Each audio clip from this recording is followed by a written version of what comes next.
Dudley was sniffling in the back seat. His father had hit him round the head for holding them up while he tried to pack his television, video, and computer in his sports bag. They drove, and they drove. Even Aunt Petunia didn't dare ask where they were going. Every now and then, Uncle Vernon would take a sharp turning and drive in the opposite direction for a while.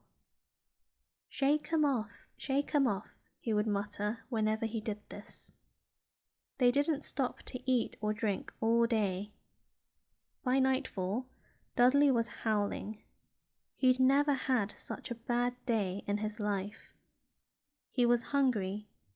He'd missed 5 television programs he'd wanted to see, and he'd never gone so long without blowing up an alien on his computer. Uncle Vernon stopped at last outside a gloomy-looking hotel on the outskirts of a big city. Dudley and Harry shared a room with twin beds and damp, musty sheets.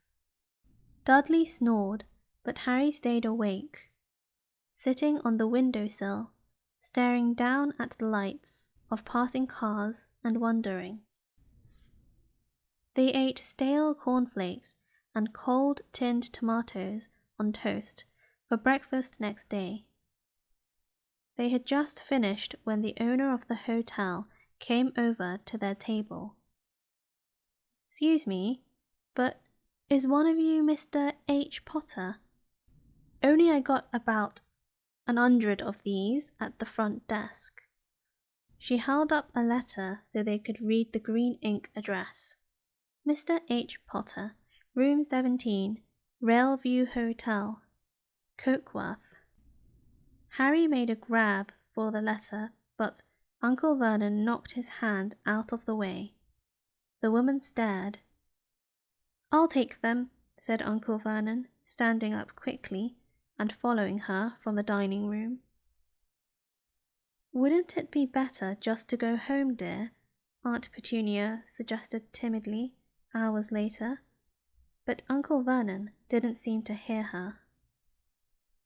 Exactly what he was looking for, none of them knew.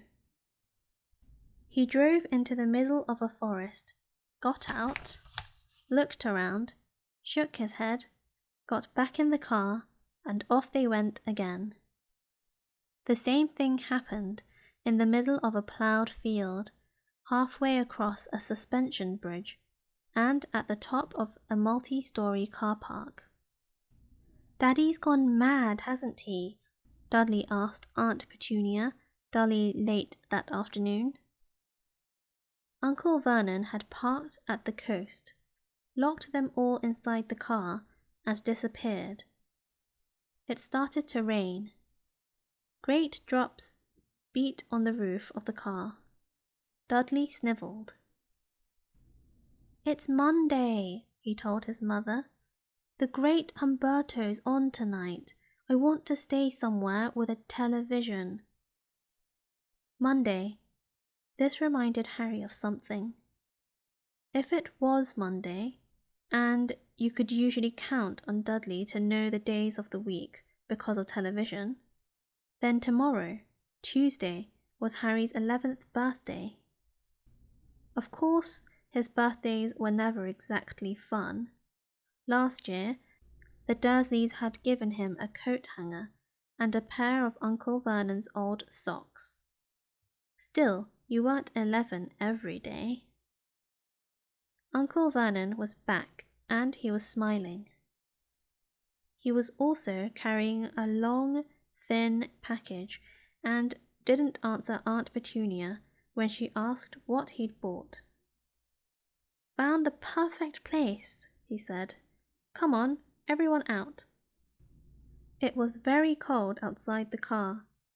Uncle Vernon was pointing at what looked like a large rock way out to sea. Perched on top of the rock was the most miserable little shack you could imagine. One thing was certain, there was no television in there. "Storm forecast for tonight," said Uncle Vernon gleefully, clapping his hands together. "And this gentleman's kindly agreed to lend us his boat." A toothless old man came ambling up to them, pointing, with a rather wicked grin, at an old rowing boat bobbing in the iron-grey water below them. "I've already got us some rations," said Uncle Vernon, "so all aboard." It was freezing in the boat. Icy sea spray and rain crept down their necks, and a chilly wind whipped their faces. After what seemed like hours, they reached the rock, where Uncle Vernon, slipping and sliding, led the way to the broken-down house. The inside was horrible. It smelled strongly of seaweed.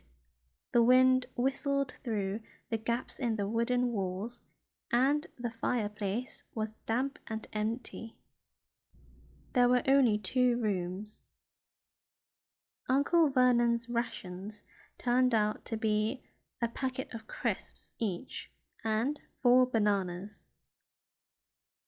He tried to start a fire, but the empty crisp packets just smoked and shriveled up. "Could do with some of those letters now, eh?" he said cheerfully. He was in a very good mood. Obviously, he thought nobody stood a chance of reaching them here in a storm to deliver post.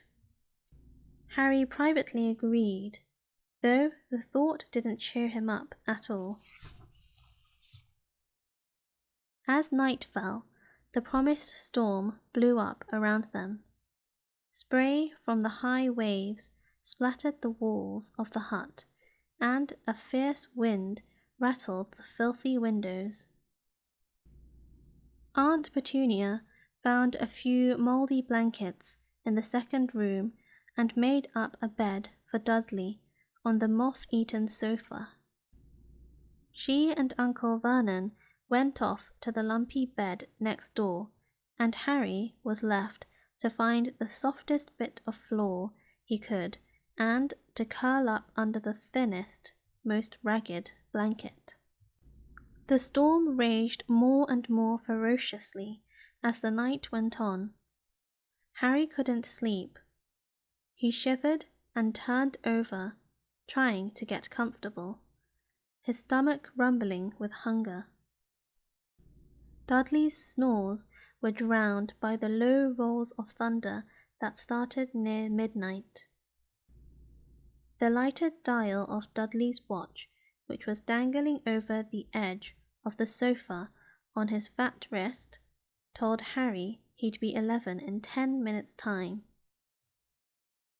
He lay and watched his birthday tick nearer, wondering if the Dursleys would remember at all, wondering where the letter writer was now.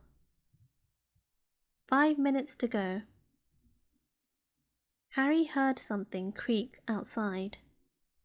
He hoped the roof wasn't going to fall in, although he might be warmer if it did. 4 minutes to go. Maybe the house in Privet Drive would be so full of letters when they got back that he'd be able to steal one somehow. 3 minutes to go. Was that the sea slapping hard on the rock like that? And 2 minutes to go. What was that funny crunching noise? Was the rock climbing into the sea? 1 minute to go and he'd be 11. 30 seconds. 20. 10. 9. Maybe he'd wake Dudley up just to annoy him. 3. 2. 1. Boom! The whole shack shivered, and Harry sat bolt upright, staring at the door. Someone was outside, knocking to come in.